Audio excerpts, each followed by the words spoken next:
ag- agreed to talk at our seminar. So we will talk about characterizing varieties via their groups of birational transformations. And thank you, Christian, and go ahead. Yeah, well, thank you very much for the invitation to this seminar and also for organizing this seminar. It's very nice. Often I cannot attend, but I watch it, the recordings usually. So yeah, it's a good thing that it takes place. So yeah, this is a joint work with a bunch of people: Nathan Chen, Louis Esser, Henri, and Emmanuel van Santen, whom you have already heard here as well. So it's like two papers together with Henri Regeta and Emmanuel van Santen, and then plus one paper by all the five of us. So it's like we'll hear about results from three different publications. So okay, we go start very general. Like we have here a picture of Felix Klein.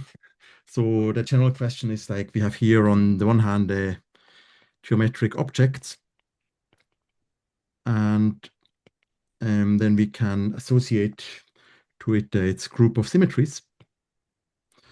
And the question is, how do these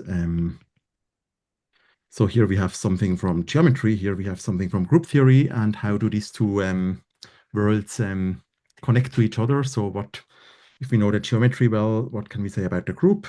And especially vice versa, if we know the group, how in as far does it define the geometry of the object? We know there's many ways to look at this, and there has been a long history also of looking at the question, how in as far does the algebraic structure of the group of symmetries, of the automorphism group of the whichever category you're working, in as far does this determine the objects. So here we have a well-known theorem by Whittaker from the 60s, who's proved that if we have two compact topological manifolds such that their group of homeomorphisms are isomorphic, then actually X and Y have to be homeomorphic. So here really isomorphism is enough. And so Filipkiewicz was inspired by this, and in the 80s he proved the same, but in the category of smooth manifolds. So he showed that if we have two smooth manifolds such that their groups of diffeomorphisms are isomorphic as groups, then the two manifolds have to be diffeomorphic. Okay, so today what we do is we look at the whole, at this same question in algebraic geometry.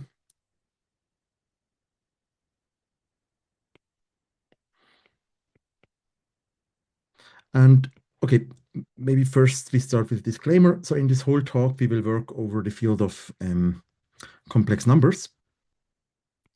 And it has, okay, so some of the results I state, they will work over all algebraically closed fields. Some of them work over all algebraically closed fields in characteristic 0. But then the main results we really need C. So what we need is that it's algebraically closed, characteristic 0. And then that's a bit the unfortunate part, is that we need that it's uncountable.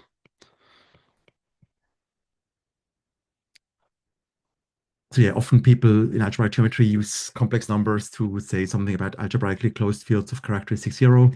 But in this talk, we also really, as you will see, we need the uncountability in a substantial way. But okay, nevertheless, there's no shame in working over the field of complex numbers. It's a nice subject. Okay, and then our objects here are varieties.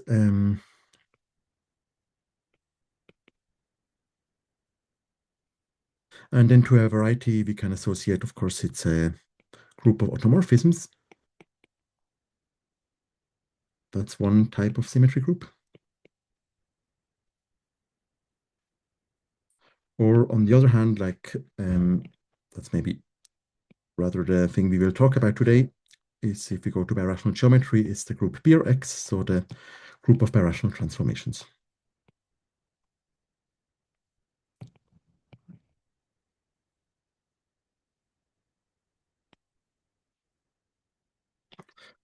Okay, and of course we know in algebraic geometry the things are a bit more coarse or stricter than in differential geometry, so we cannot expect the same nice results.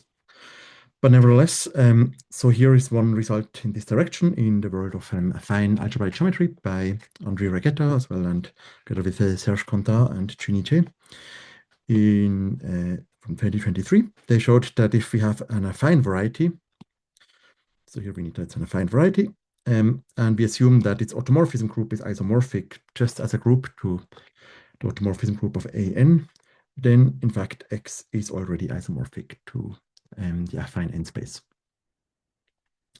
So here actually they also need algebraically closed and uncountable, but they can, it also works in positive characteristic.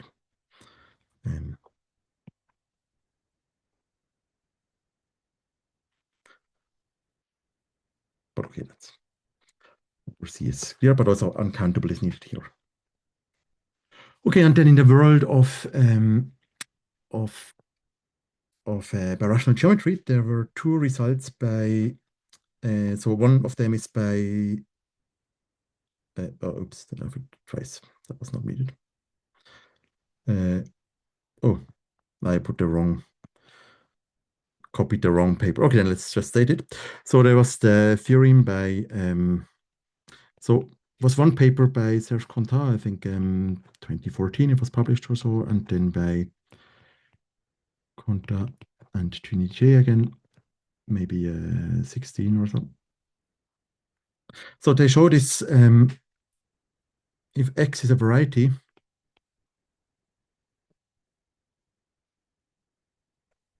of dimension smaller or equal to n, and then if P or X is isomorphic as a group,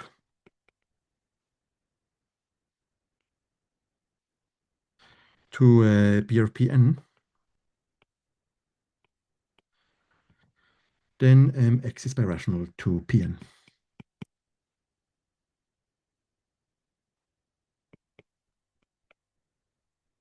It's okay. I mean, okay. Pn is kind of like the variety with the most birational transformations, and so it makes sense to first look at this case. And here, but here, like the strong condition they ask is that the dimension is smaller or equal to n. But okay, if we make this dimension assumption on X, then we can show basically if it, like the group structure in this case, determines whether X is birational to Pn or not.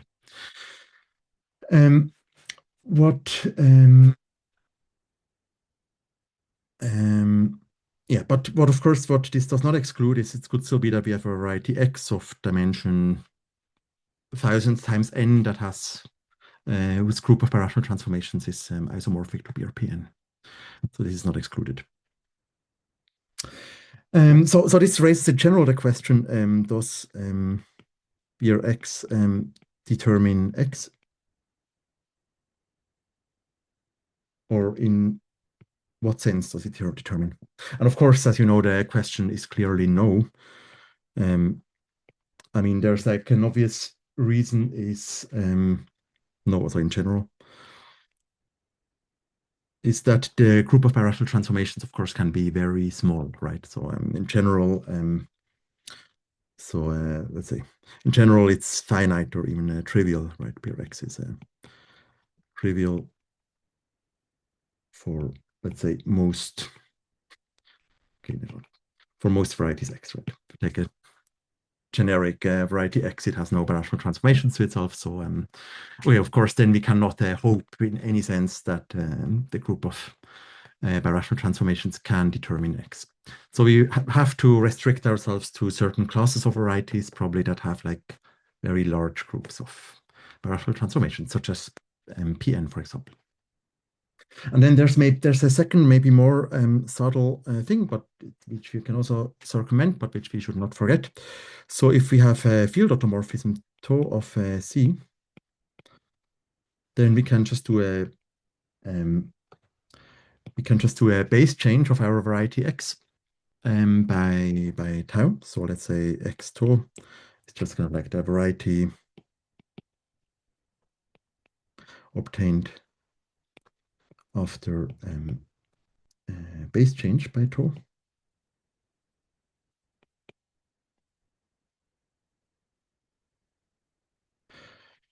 And then such a field automorphism always, of course, induces a group automorphism between the groups of birational transformations of X and of X tau.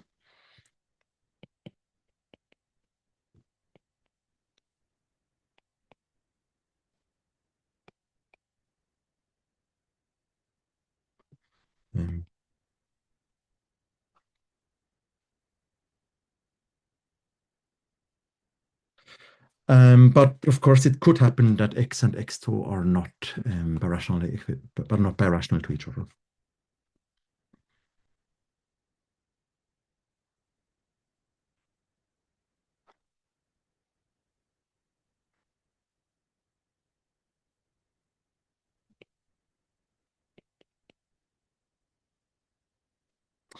So yeah, this second case we have to keep in mind. So we can also even if the variety has many birational transformations, we have to be careful that we can only hope that we can determine the variety up to base change.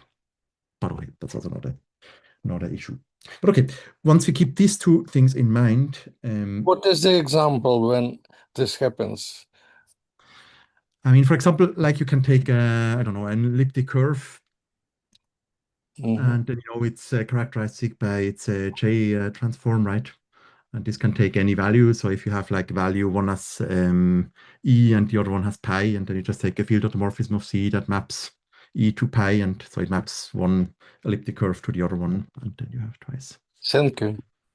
Twice the same thing, yeah. That's like the easiest example, but then of course higher dimensions goes more. I mean, it's yeah, but maybe interesting question is probably in which case does this not happen, right? Like for Pn, this cannot happen, of course, because Pn is defined over the integers. So if it's defined over, or if you have a variety that is defined over the rational numbers, then this does not change even up to automorphism. But the question is when, I mean, there's varieties also where you actually might get varieties that are not isomorphic to your X, but maybe still birational. And I think that's not such an easy question to figure out. Yeah, but okay, so let's maybe state directly our theorem. So this is the main theorem, like from the last paper, the most general, so with the 5 authors. So here we show, so if we say like if we have X and Y varieties, and we assume that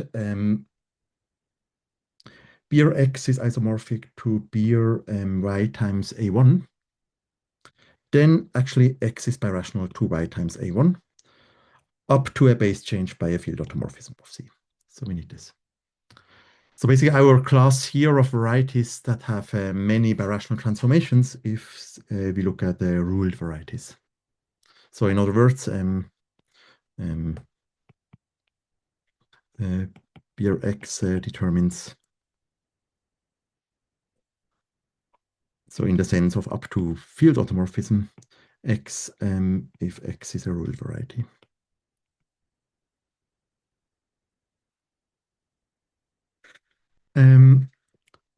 So yeah, and then of course, as soon as we have a 1A1 factor, we know that there are many birational transformations, and that's basically the idea. So maybe let me just give an example. Also, I mean, it's like the only maybe full proof that that I give, but it's kind of like illustrates a bit the situation, and I hope it will make maybe the result plausible. So we'll talk more about the proofs after, but so if C and C prime are curves, and let's say with no birational transformations,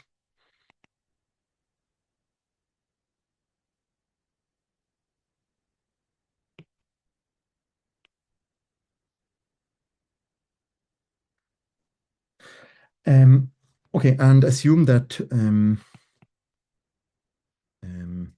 the group of birational transformations of P1, well, A1, right? Let's, I guess in the theorem, let's make A1 or like even C times A1 is isomorphic as a group to beer of C primes times A1.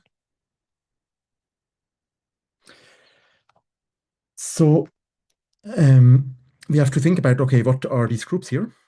But okay, since we know that the curves have no birational transformations, right? Then this means in particular they have a positive genus, and then this means like if you look at the so it preserves it has to preserve the vibration, right? The P1 vibration, and every birational map from the variety to itself has to preserve this P1 vibration. And also, since there are no birational transformations, there's nothing happening on the basis. So this group here is isomorphic to PGL2, and here we have the function field of C. And here we have similarly this isomorphic to PGL2 of the function field of C prime. Okay, and now we know that these two are isomorphic, so we know that we get these two groups are isomorphic as groups. And now, okay, either we use some strong results from Borel-Titz, or I think in this case we can also do it by hand as an exercise. One can show that this implies that the two function fields are isomorphic as fields. So this implies there is a field isomorphism. Let's call it phi, going from the function field of C to the function field of C prime. And now we can ask the question. Now it's actually an interesting question. If you have two varieties whose function fields are isomorphic, so if we know that they are isomorphic as function fields, then of course we know that the two varieties are birational. But here we only know that they are isomorphic as fields, right? And there could be some mixture. But actually here, what we can observe is that, so here we have the constants. And what we want to show first is that phi maps C, so the constant functions here to the constant functions here. And this follows from the following observation. We can observe that the constant functions, these are exactly the divisible elements in this field. So if we take the intersection over all z to the n for all over all n for all z in CC. So then, yeah, so all the divisible elements are exactly C. I mean, we know that all the elements in here are divisible because it's algebraically closed, so that's good. And on the other hand, we also know, like, okay, if it's divisible, this means all discrete valuations have to be 0, and this means like there's no poles and no zeros of our function, so the function has to be constant. Okay, so this means that our phi maps the constants to constants, and so we obtain that. Okay, we can just take first the field automorphisms of the constants, and then we know it is the identity on the constants, so we can decompose it into the composition of field automorphism of the complex numbers and isomorphism of function fields. So this means that phi maps C to C, and because of course it preserves divisibility, and hence we get that phi decomposes into an automorphism of the complex numbers and an isomorphism of function fields. And that's exactly what we need. So we get that after the base change by this automorphism of C, we obtain that the two curves are birational.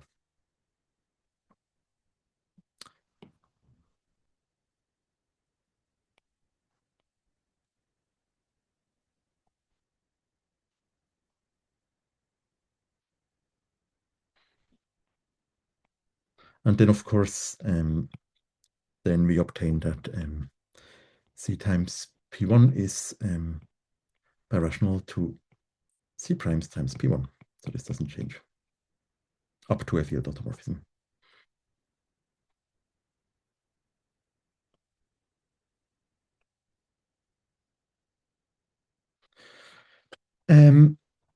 Of course, let's maybe just as a caveat, as we all know, like in general, if x times as is birational to y times as, this does not imply that x and y are birational.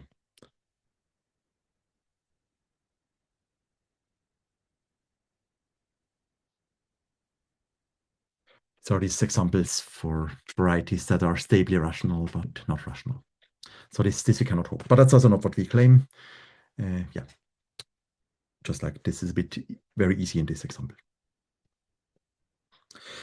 Okay, so that's like in the first result in the positive direction. Let me also mention that, of course, a corollary of this main theorem is that in particular, of course, if x is isomorphic to a n minus 1 times a1, then we know, so if br x is isomorphic to br pn, then we know that x is birational to pn. So that's maybe a corollary of the theorem, not of the example.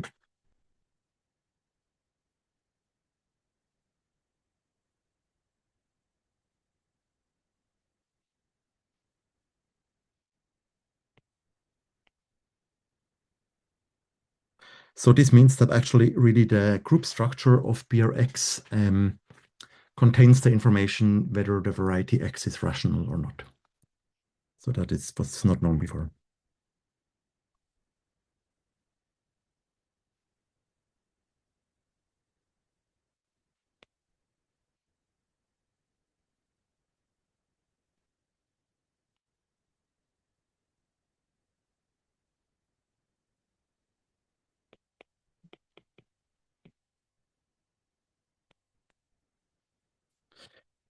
Maybe as a small remark, okay, it's a very natural question to ask and to answer. So I think from a theoretical point of view, it's a very natural, nice result. And it's kind of like a theoretical rationality criterion for our varieties, but it's nothing we can hope in practice to employ. So it's nothing new, right? Like we already had the results of Serge Cantat and Tuniche, which told us that if we know the dimension of X and we know its group of birational transformations, we can say whether X is rational or not. I don't think there are varieties where we are interested whether they are rational or not, where we do not know the dimension, right? Like the dimension is fairly easy to determine of a variety. So yeah, I think for the last 15 years or so, like some people have tried to maybe use these results of Serge Cantat to show that certain varieties are not rational, where it was still open before. But I think so far there have been no breakthroughs along that line. So it's something I think some people wrote in their research statements because it sounds nice, but in the end effect, it's not easy to study the group of birational transformations of a variety and show that it's isomorphic to BRPN. I mean, that's nothing. I think in practice, maybe at some point it will come out, but so far it's hard. But it's a very nice. By the way, Christian, how would you show that the group is isomorphic to BRPN where you don't know generators Exactly. of BRPN. So Well, okay, you don't even need generators. Like for the result of Conta, you just need a finitely generated subgroup, right? Just need to show right, that SLN plus one set acts on the group. right, right. But even this, right? Like you need to know many things about the variety to show that such a group acts on the variety. That's right. Which is probably yeah. I think Yeah. you almost need to know already that it's rational if you want to show such a thing. Somehow you need to cook up a map to PN, yeah, in some sense, yeah. Exactly. Okay, sorry for interrupting. Exactly. That's the thing. So, um, okay, then so that's one result. And the next result is a negative result. Actually, I want to mention. So that's also in this paper here, which says that actually if you have a variety that is not uni-ruled, so not covered by rational curves, and if C is a very general curve of high enough genus, then BRX is isomorphic to BRX times C. So in other words, we have here directly two explicit varieties that are obviously not birational to each other, but have the same group of birational transformations. So in some ways, if the variety is not uni-ruled, we directly know it is never characterized by its group of birational transformations. So basically we know if it's ruled, we know it is determined. If it's not uni-ruled, it is not determined. So I guess the interesting part is what happens in between. So the question is, which is still open in general, is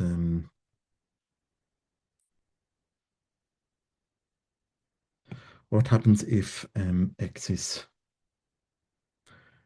uni-ruled but not ruled?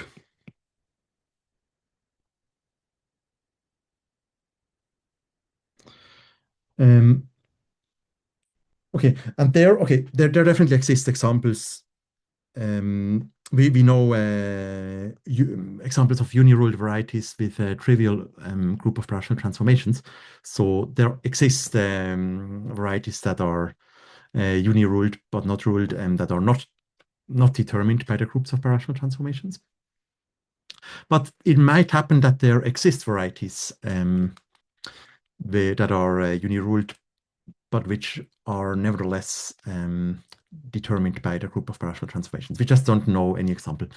So probably the good place to start looking at this question would be to look at cubic threefolds. We know that cubic threefolds have a very big groups of birational transformations, right? Like we can even kind of like embed the cubic threefold into its own groups of birational transformations. Like with from every point we get an involution by just mapping any other point through, like we take a line through our given point and our source point, and we see where does it intersect the third time, and we map it there. So we get an involution for each point on our variety. So in some ways, one could maybe hope that maybe indeed the group of birational transformations characterizes cubic threefolds. But it's open. So I think that's a probably interesting question, but it would require different techniques than the ones we employ, because here the thing is ruled varieties, right? If you have a one factor, we automatically have many actions of linear algebraic groups on our variety, and basically that's what we use. And if the variety is not uni-ruled, you don't have it's not ruled, you don't have any action of any positive dimensional linear algebraic group. So in that case, one needs other ideas. Good. Christian, Then there's one examples of double covers which have this many involutions and which are not isomorphic to cubic three. So yeah, probably. I Yeah. mean double solids. Yes. Probably yes. That could also be.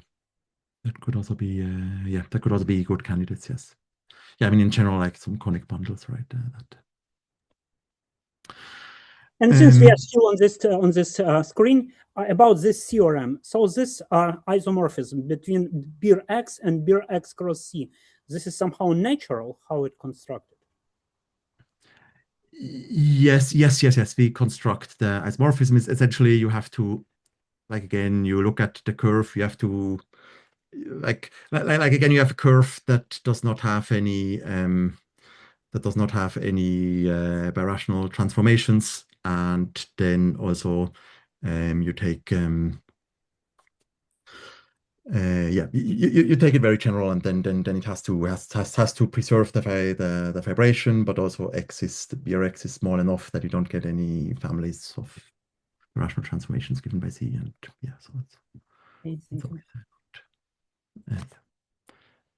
you just have to make the conditions precise and then make sure that actually such curves exist. But yeah, it's a very general condition.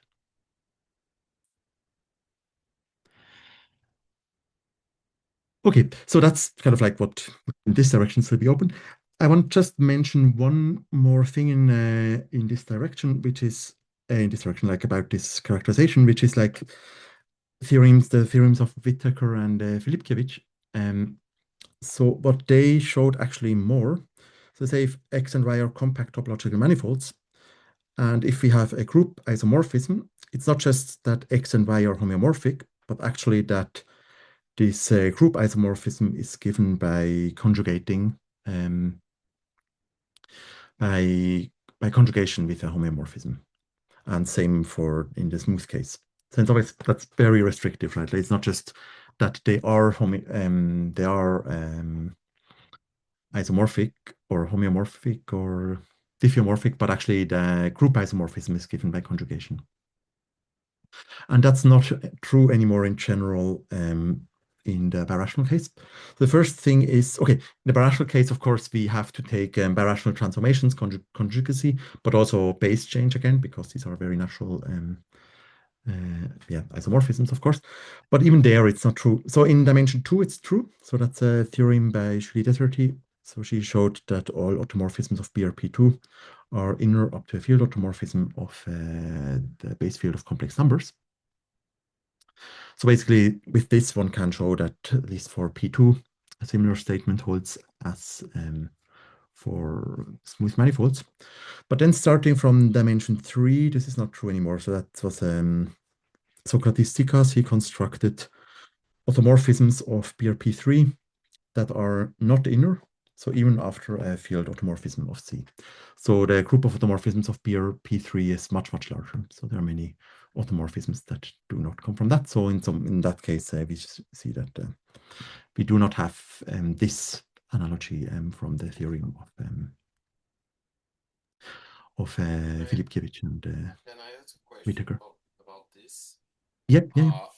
So if you, instead of just looking at the automorphism or at the birational transformation, you look at BRP3 as a functor, so defined on all K algebra, if you wish.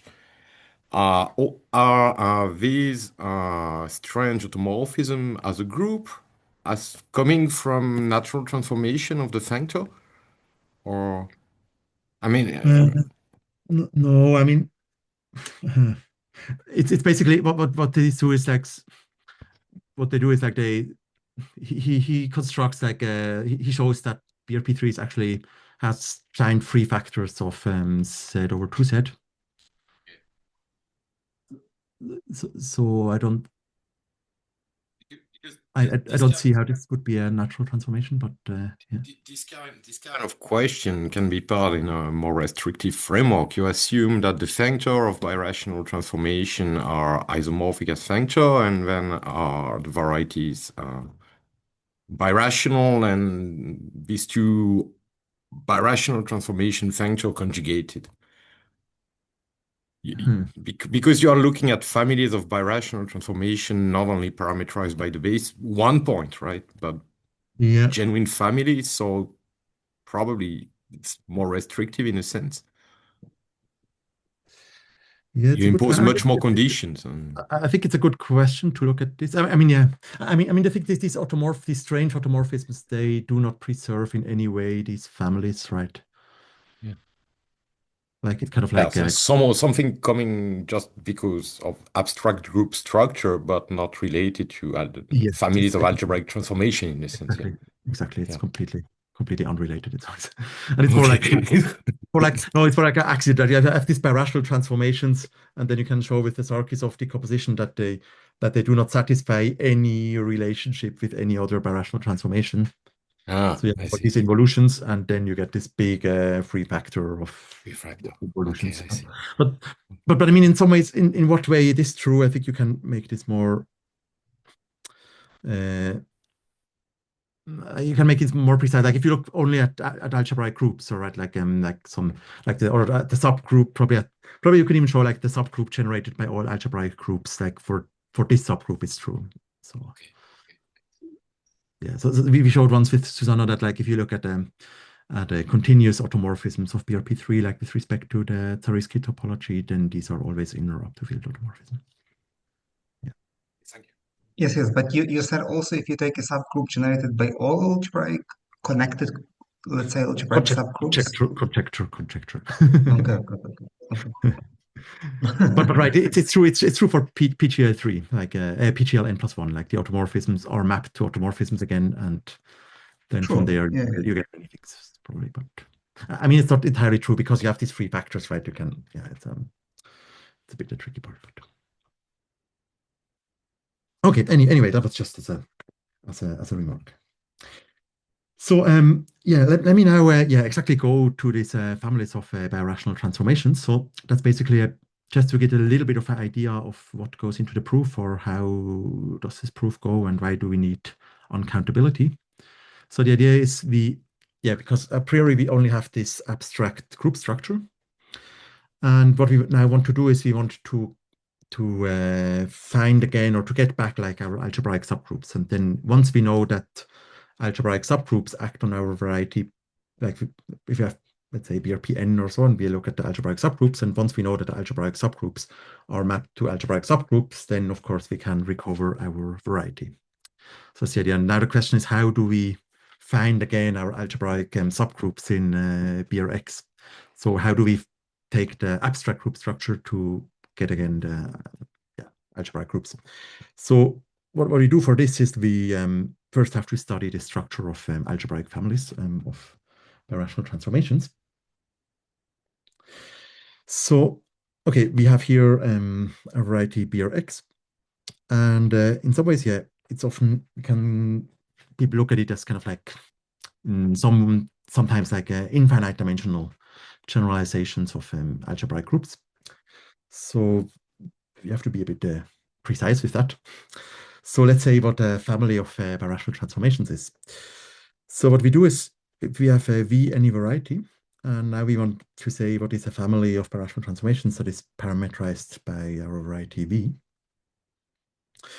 So this is basically a birational map theta that goes from V times X to V times X, and it's a V birational, so it's kind of like it's the identity on the first coordinate. So we map a point Vx to some point V, and then here the second projection. And now we have some conditions. So okay, we know if it's a birational transformation, right, it induces an isomorphism between open dense subsets, U and V.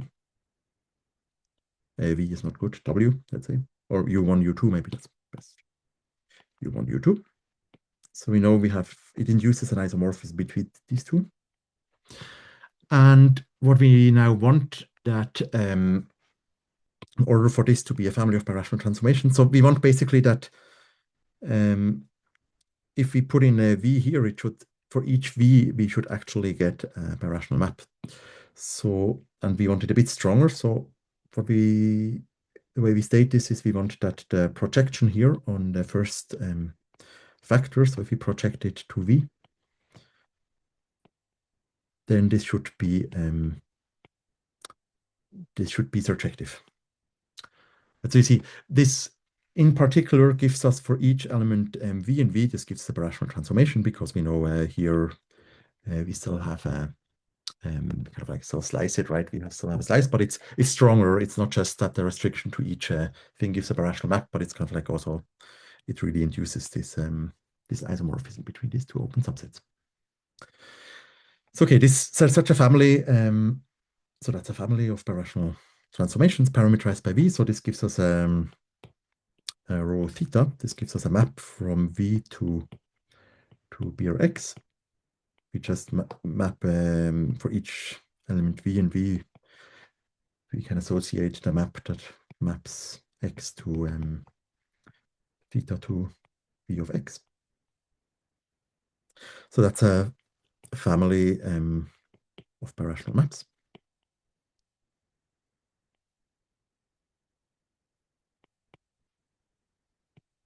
And rho theta is called a morphism.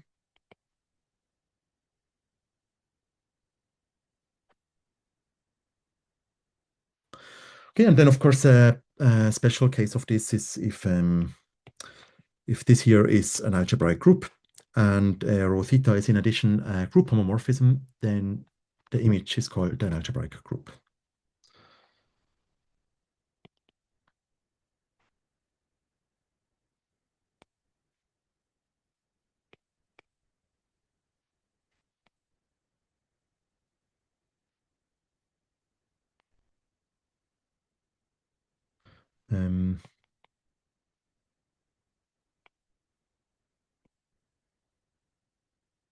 Also a group homomorphism, then the image is called an algebraic subgroup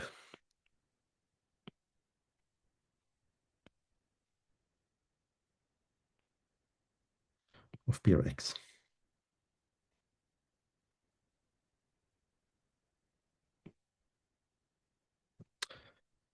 Okay, and this was yeah, I mean this formalism of course was for first probably stated by Demasure and then studied again later on by other people, including Jean-Pierre Serre. And with this we can equip Urech with the Zariski topology.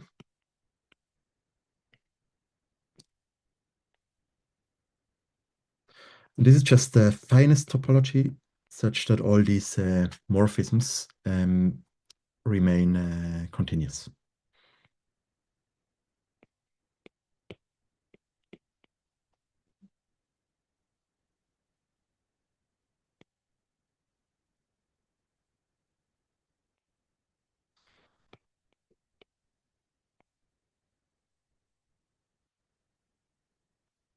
Okay, so the thing is now we have this notion of what is family of birational transformations. And of course, a natural question to ask, is there some kind of universal structure on Urech that, yeah, that gives us this, gives us back this families or this algebraic structure? So that was a question that was asked early on. Is there some universal structure?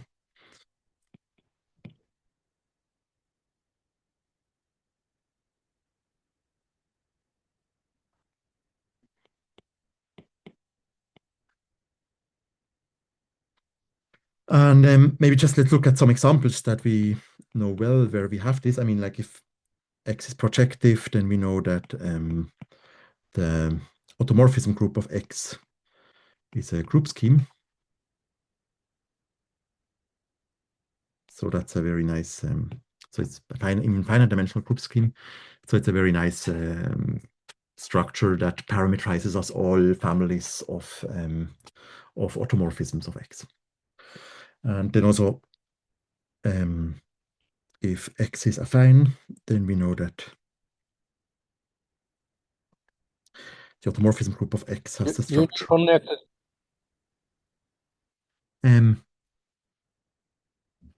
What's that? I didn't. Was there a question or? No, that could be discrete. So you need maybe out zero and not just out. Out0 is even an algebraic group, right? Like otherwise, but it's kind of like infinitely many connected components. But yeah, so that's why I wrote scheme, so we don't have to be of fine. But yeah, let's say out0, then we have everything we know we want, and things are good. Yeah, and if X is affine, then we even have then we have this structure of an int group. So maybe just as a short reminder, in that case, we know that what X is just the direct limit, so of some varieties HD. So basically, the HDs are actual varieties, and we have one of them is contained in the other, and it's always closed. And we just take the limit topology, and then we know that if we have a morphism, if you have a morphism V toward X, so if we have some family of automorphism of X, then it always factors through one of these HIs. So in some ways, it's very, very nice. Like if you have a family, it always has to factor through one of these HIs. So that's kind of like the best, like a very nice situation. And then, of course, people ask themselves if maybe BR X, or let's say BRPN, where we have the most birational transformations, might also be an int group. But this was shown in like, I don't know, maybe like 2010, 2012, maybe. Let's say 12, not sure. By Jeremy Blanc and Jean-Philippe Furter, that actually BRPN is not an int group if n is at least 2.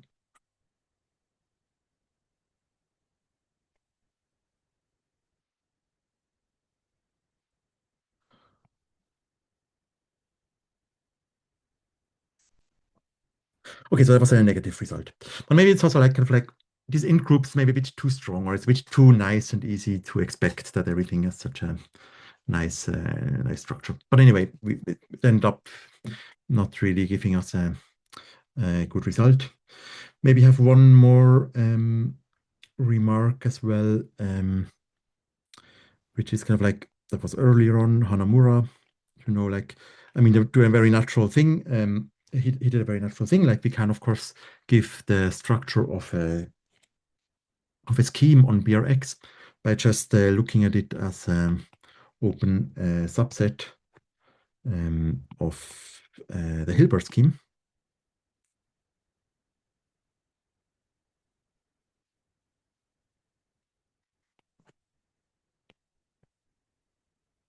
Of x times x.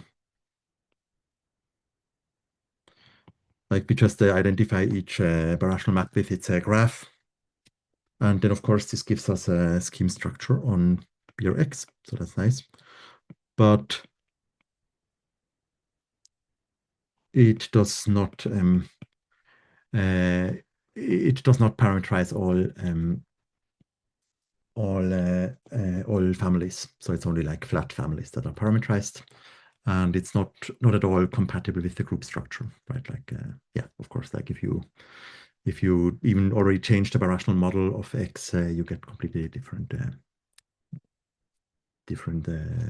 families that are parameterized here. So not all families are parameterized.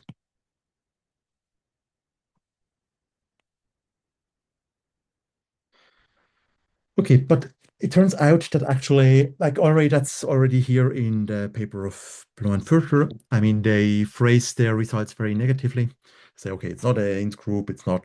But actually, what they do, they at the same time provide many tools how one can study the algebraic structure on BRPN.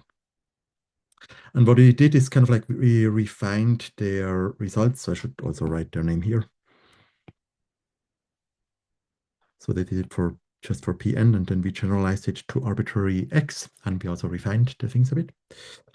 So you can have something that is actually in practice as good as an int group, So what you do is we have a countable sequence of varieties HD and morphisms HD to Urech. So basically we have like a countable family of countable sequence of families of birational transformations, such that the image of one is contained in the other one, etc., and such that Urech is the union of all of those.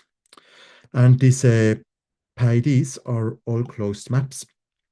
And the Zariski topology on Urech is the inductive limit topology. So it's again the limit of on this filtration.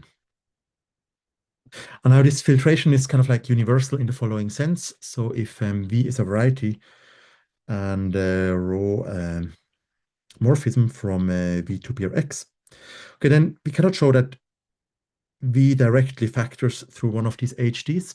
But what we do have is that we always have an open covering Vi of V, such that each of these open subsets factors through one of these countably many varieties. Now this seems a bit more technical, and it is more technical. And to prove things, one has to work more. But in practice, it turns out that actually most things that one wants to show for int groups, one can also show for with this structure. So it's enough. Yeah, so the important part is kind of like these images here, they don't have structure of a variety anymore. So we really just have all these families. And also I'm like the HD is not increasing like all the HDs, they are different. Like it's only the images that are increasing. But then it works well. And so yeah, then one can show many useful things with this formalism. So one of them is that we will use, for example, is that if we have a closed subgroup of Urech, then the connected component of the identity of G with respect to this topology has always countable index, and most countable.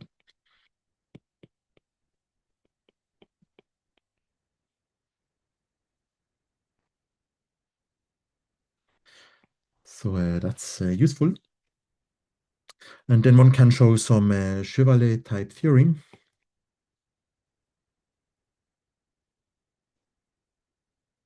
So basically, if we have a morphism,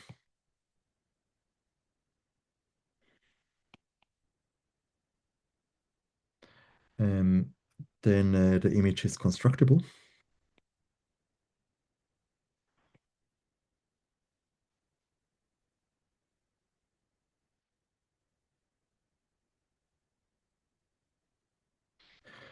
And another thing that's very useful is actually we can give an intrinsic definition of what an algebraic subgroup is of Urech. So before we just said it's like the image of an algebraic group by a morphism, that's a homomorphism. But a priori, it could be like one subgroup of Urech could have like several structures of algebraic group, right? So here what we showed is that if we have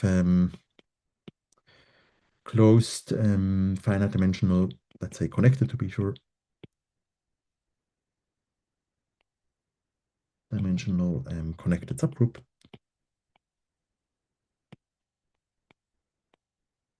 then G has a unique structure of an algebraic group.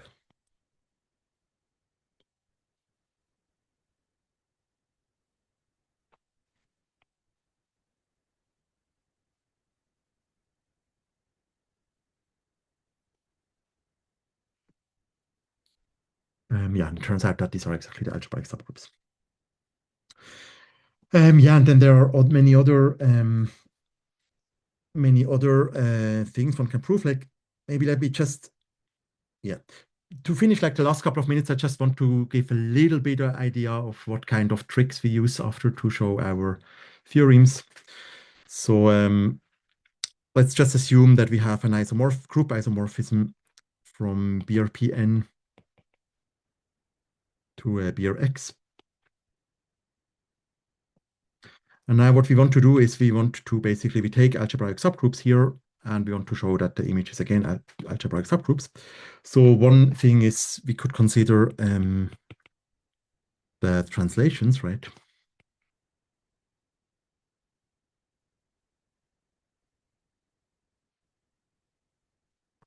And the maximal torus,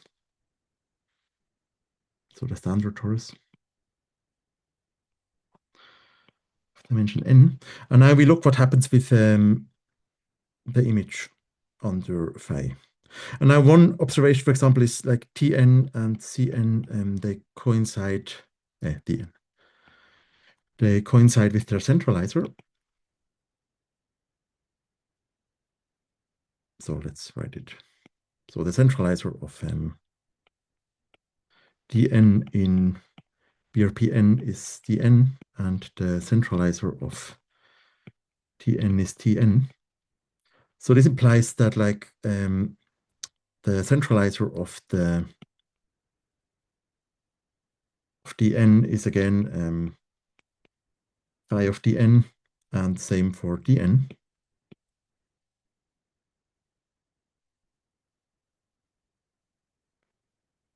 And this implies then that these images are closed.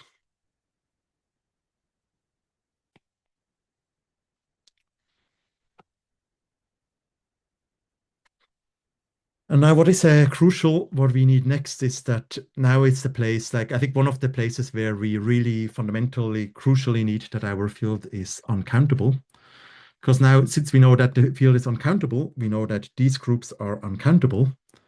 And so we know that since the connected component of the identity has countable index, this implies that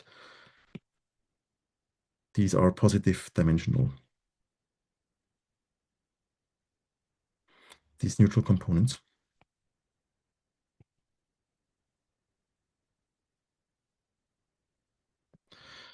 And yeah, then we have to start work and argue with these two elements, with these two groups, and that there's several tricks and various ideas involved. So I will not give all of them, or will not have time to give them. But like the idea is, one can show like, okay, if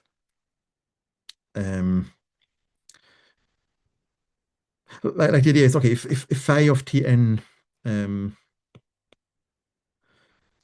Tn0 acts with an open orbit on X,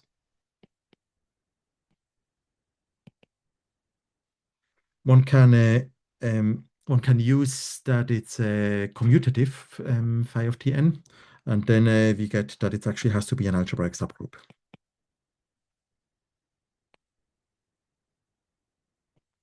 And then we know it is normalized by a very big connected group, and then one can use this to show that it has to be has to consist of unipotent elements.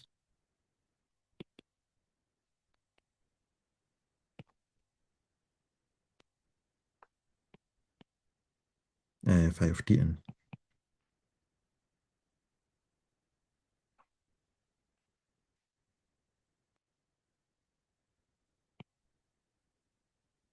And then yeah, one continues with in that direction, and then one gets that actually X has to be birational to Pn. Okay, there's some arguments involved, and then of course the problem is more like if it does not act with an open orbit.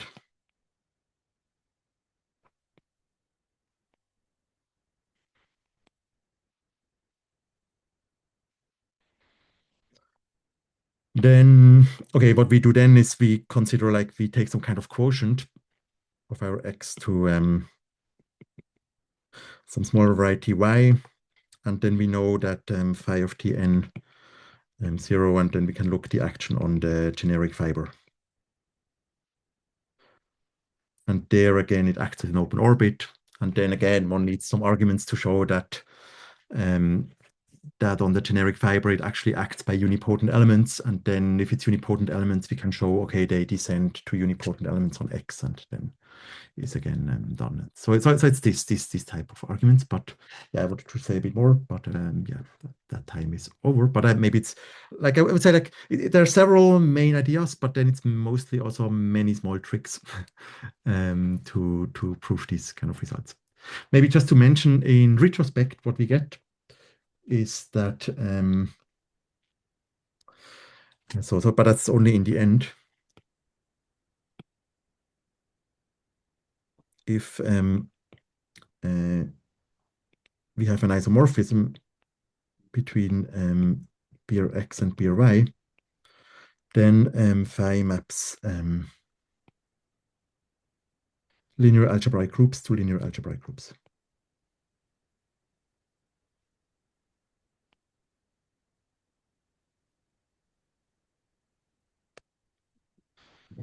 And then, of course, the results also follow. Okay, thanks a lot for your attention and for listening to my talk. Thank you. Thank you. Are there any Thank you. questions?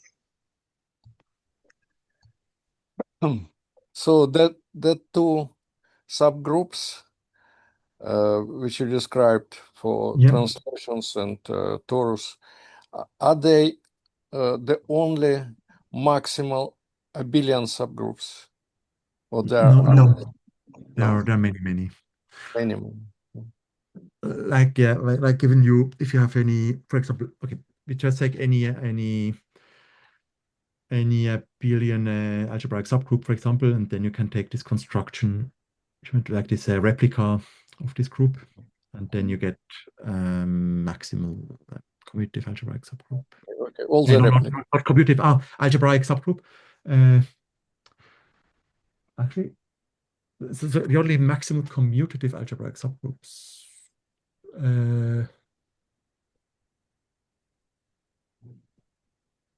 I mean, you can take products like G. You can take some factors of GM with GAs, which are also commutative. Essentially, you can take any commutative algebraic subgroup that acts with an open dense orbit, and then it has to be maximal. Okay. So there are a lot, like many subgroups which consist only of algebraic elements, Yeah, but if you really want that they're and they algebraic, are and they coincide with their centralizers. But if you really require only algebraic group, which then I guess I it's think it's GM. only those which Christian named. So it's only the product GM of to the GM power K, something times GA power okay, something, which acts as a dense orbit. Yeah, maybe not exactly here. It's like, yeah, so it has to be something that acts with a dense orbit, yeah. Okay, thank you. I mean, once it acts with a dense orbit, then it's what you wrote, you know, Yes, exactly. Once by it's a dense dimension orbit. argument. Yes. And But it could be, in fact, we don't know, because it could be that this, for example, algebraic torus in BRP5, algebraic torus of dimension 2, which is maximal. Yeah, but it cannot be I mean, maximal. most probably it's No, it can take the quotient, and then you have over you can have rational functions over the base that commute again. yes, but this will, I mean, it's not contained in any other algebraic group. Yes, but it does not coincide with its centralizer.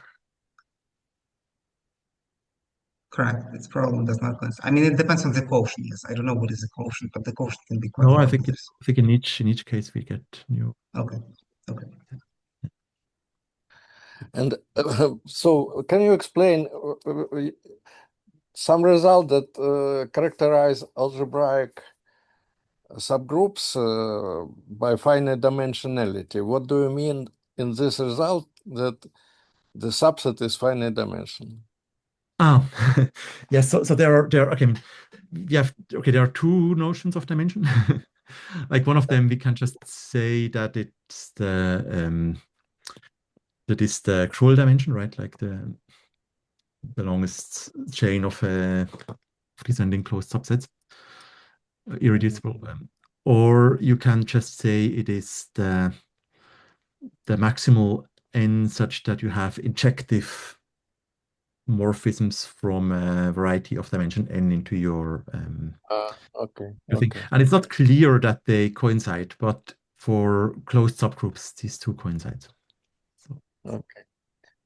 So yeah. So in the case of groups, this coincides. So we are good. Yeah. Yeah. Thank you. Other questions? Maybe one Naive more question. Okay, so let me. You mentioned this result of Desserti concerning isomorphism between BRP2. All of Yes. them have geometric meaning. They come from morphisms. Yes, exactly. Is there some simple argument? What is the idea? Why it is so? I mean, you can just, I mean, it depends. Like by now we have many. I mean, you just basically show that automorphisms are mapped to automorphisms, like PGL3 is mapped to PGL3. And for PGL3, we know this result. And then, well, it could be transposition, but this does not work anymore with, like we know, BRP2 is generated by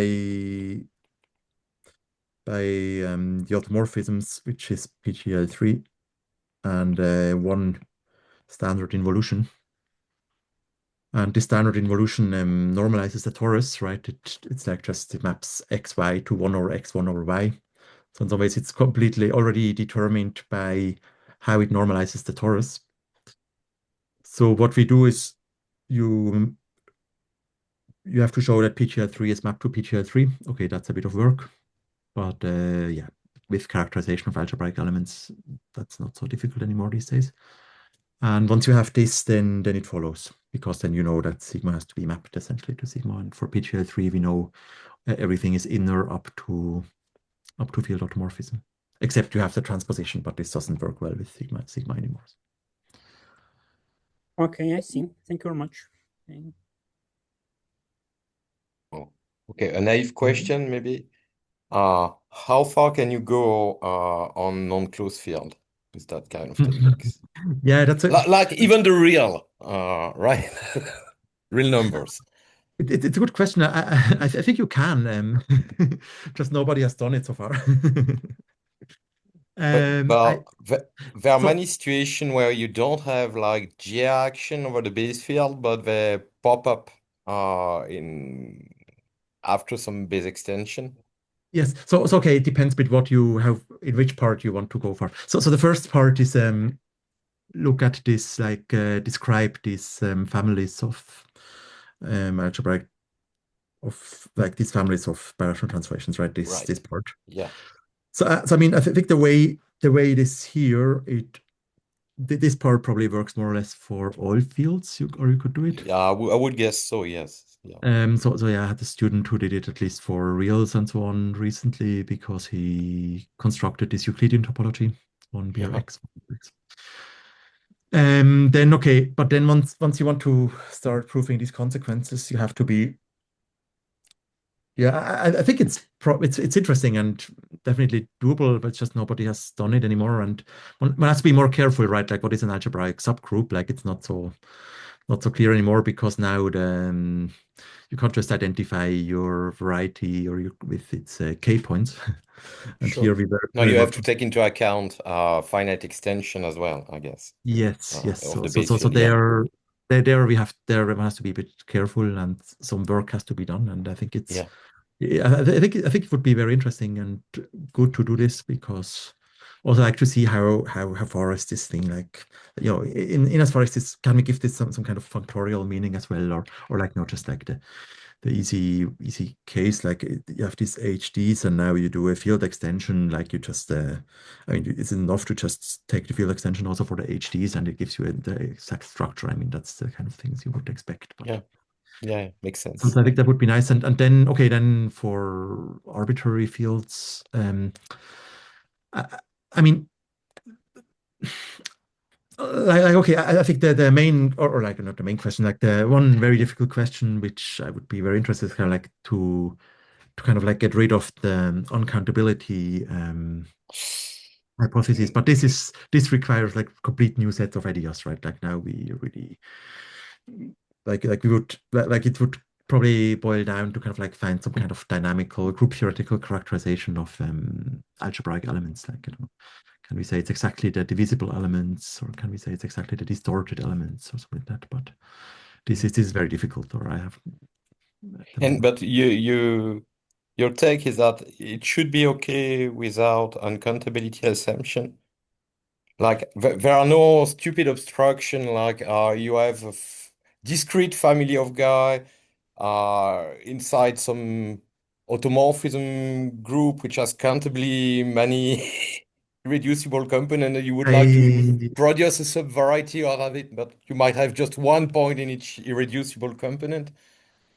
I mean, you already have problem with Hilbert schemes for projective variety over countable fields due to that. Finding finding like very general things do not exist, right? Exactly. There are no very general guys. Yeah, it's not clear. I think it's difficult, but I don't know counterexamples. Like the thing, like right, once you have that isomorphism has to map algebraic elements to algebraic elements. Yes. Then you're done, right? More or less. Yeah. But for this you would need an element, for example, okay, like in dimension 2 we have this characterization of algebraic elements. These are exactly the divisible elements. Yeah. But in higher dimensions, maybe it's true, maybe not, but I would be very interested in an example of a non-algebraic element that's divisible. Like, I don't know such an example. Okay. So I think they still hope that there exists, but I just don't know how. So that's but yeah, one could look at okay, at least say uncountable fields. So yeah, uncountable fields are reasonable already. Yeah, exactly. so one thing would be uncountable fields of positive characteristic algebraically closed. And there I almost have the feeling it might work, but just one needs new arguments because we work a lot with unipotent elements, right? And these are exactly the ones that are very different. But it might work, right? Maybe similar arguments like that. You obtain positive dimensional families, right? The image, and then you start working. So I think it just requires different set of technicalities again, right? You have to, if you take quotients and so on, like you have different struggles. Sure. Exactly. Okay. You have many vibrations, and then you can consider different function fields. Yeah, it is it is work, but we did like in the first paper it was substantial work we did over in positive characteristic as well already, where we could show some things. So okay, I think it's some technical work that probably needs to be done, and okay, maybe there are stupid counterexamples or there are counterexamples interesting, but I also think it might be doable. On the other hand, like the question is how many uncountable fields algebraically closed of positive characteristic are there that interest us. But yeah, then I think probably interesting would be like the real numbers or something like that. This would be challenging. Yeah. I mean, the interesting would be Q bar, of course, but this would be very good. Yeah. But another line could be the real numbers, like, which is already. Yeah. But for Q bars, I mean, my intuition is that it should work. So one of the reasons is this SLNZ action paper by Serge-Quentin and Junichi.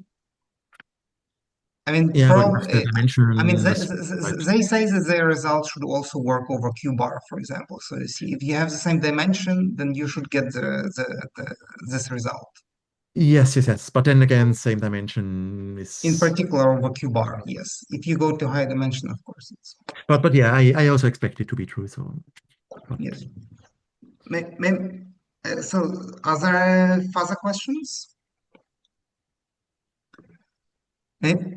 Maybe then let me just remark then what Christian wrote last, like that once you have isomorphism between beer X and beer Y, then you have that phi maps linear algebraic groups to linear algebraic groups. So this is not true for automorphous groups, even for affine surfaces.